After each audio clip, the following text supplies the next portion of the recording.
Part 2 में author लोगों के चहीते बनने के 6 अलग अलग तरीके बताते हैं जिससे अपनाकर आप भी ये अचीव कर सकते हैं। अगर आप भी ये सिंपल टेक्निक्स सीख के दोस्त बनाना और लोगों को इन्फ्लुएंस करना चाहते हो तो ये वीडियो और ये बुक आपको बार बार रिवाइज करनी पड़ेगी ताकि ये टेक्निक्स आपकी हैबिट्स बन जाए। तो चलिए शुरू करते हैं। Like, share and subscribe the channel if you like the contents. मैं गारंटी देता हूँ कि बुक में से कोई भी कोर कंसेप्ट छूटेगा नहीं। पार्ट 2 में ऑथर हमें लोगों का चहेता बनने के 6 तरीके बताते हैं। पहला तरीका है हर जगह अपना स्वागत कैसे कराए। दोस्तों, दूसरों में इंटरेस्ट लेना हमें सीखना चाहिए। इससे होगा ये कि सामने वाले भी अपने में इंटरेस्ट लेंगे और रुचि लेंगे। दोस्तों, इंसान अपने आप से ज्यादा प्यार करता है। कोई भी ग्रुप फोटो जब हम देखते हैं तो सबसे पहले आपका फोटो उसमें ढूंढते हैं। जिन लोगों को दूसरे लोगों में रुचि नहीं होती है उन्हें ज्यादा प्रॉब्लम्स फेस करने पड़ते हैं। वैसे लोग ज्यादातर अनसक्सेसफुल होते हैं। यहाँ पे ऑथर खुद का एग्जाम्पल देते हैं। वो कहते हैं कि कोई भी लेखक अगर लोगों को पसंद नहीं करेगा तो लोग उसकी लिखी हुई कहानी भी पसंद नहीं करेंगे। सचमुच दिलचस्पी दिखाने से आगे वाला इंसान कितना भी फेमस क्यों ना हो, वो कितना भी बिजी क्यों ना हो, वो हमारी तरफ ध्यान जरूर देगा और हमें अपना समय और सहयोग जरूर देगा।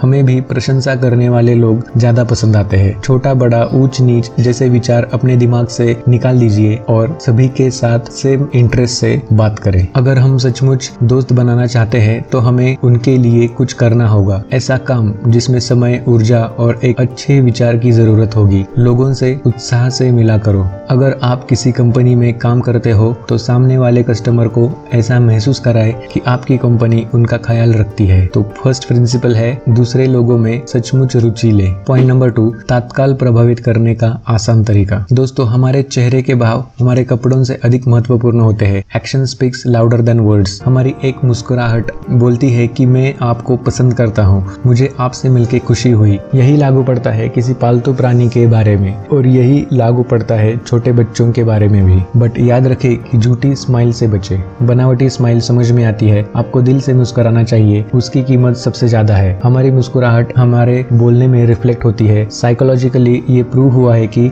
लोग तब तक सफल नहीं बनते जब तक उस काम में उसको मजा नहीं आता। दिन भर में आप जिससे भी मिलते हो एक स्माइल के साथ देख के मुस्कुराया करो। इससे आजू बाजू का एनवायरनमेंट बदलेगा और आप भी ये चेंज महसूस कर सकोगे। आपको अगर ये आदत नहीं है तो फिर ये आदत जल्द से जल्द डाल लो। इस तरह व्यवहार कीजिए कि आप सचमुच खुश हो। कुछ समय बाद आपको सचमुच खुशी महसूस होगी। दुनिया में हर इंसान खुशी की तलाश में है और इसे हासिल करने का एक ही रास्ता है, अपने थॉट्स को कंट्रोल करके खुशी का एहसास करना। Happiness doesn't depend on outward conditions, it depends on inner conditions. सुख या दुख का इस बात से कोई संबंध नहीं है कि आप कितने अमीर हैं या आप कितने कमाते हैं और आप ये अभी कहाँ पे हैं। इसका संबंध तो इससे है कि आप इसके बारे में क्या और कैसे सोचते हैं। मान लीजिए कि 2 लोग एक ही जगह पे काम करते हैं, दोनों के पास समान पैसा है, प्रतिष्ठा है, तो भी ये हो सकता है कि उनमें से एक सुखी है और दूसरा दुखी, क्योंकि उनका उस सिचुएशन को देखने का नजरिया अलग अलग हो सकता है। अब्राहम लिंकन कहते हैं, most folks are about as happy as they make up their minds to be. एक वो मुस्कुराहट ही है जो आगे वाले को बता सकती है कि निराशा से कोई समस्या हल नहीं होती।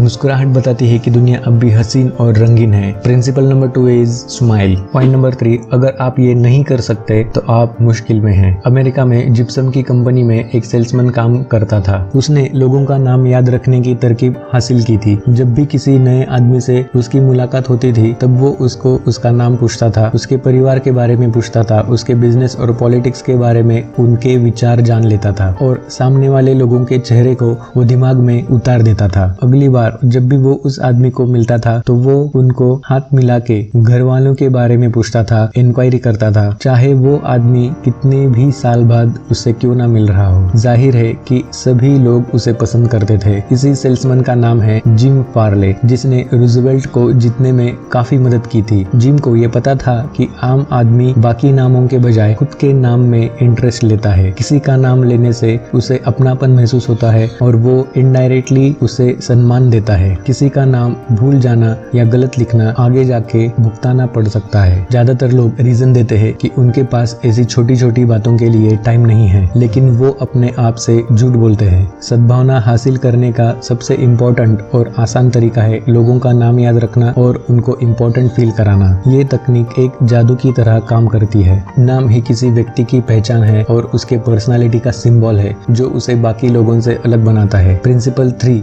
याद रखें कि किसी व्यक्ति का नाम उसके लिए सबसे महत्वपूर्ण और मधुरतम शब्द होता है। पॉइंट नंबर 4, अच्छा वक्ता बनने का आसान तरीका। असली वक्ता वही होता है या बन पाता है जो असली श्रोता होता है। ये कोई रॉकेट साइंस नहीं है। जो कोई आपसे बात कर रहा हो उस पे पूरा ध्यान दे, उसकी पूरी बात समझ ले। एक सक्सेसफुल बिजनेस डिस्कशन का सीक्रेट यही तो है। ये सुनने की कला हमें सीखनी होगी। कस्टमर की बात पूरी सुनना, उसे शांति से रिप्लाई देना, सिचुएशन को हैंडल करना, ये करके आप आपका बिजनेस बढ़ा सकते हैं, आपका कस्टमर टूटने से बचा सकते हैं। ये सुन लेने की कला बिजनेस के साथ साथ घर पे भी उतनी ही इम्पोर्टेंट है। किसी ने सच कहा है, controlled aggression destroys opposition while uncontrolled aggression destroys you. अच्छा श्रोता बने, दूसरों को खुद के बारे में बोलने के लिए प्रोत्साहित करे। पॉइंट नंबर 5, लोगों की दिलचस्पी कैसे जगाए। दोस्तों, दुनिया के सभी सक्सेसफुल आदमी ये जानते हैं कि किसी भी इंसान के दिल का रास्ता उसके पसंदीदा सब्जेक्ट के बारे में बातें करने से होकर गुजरता है।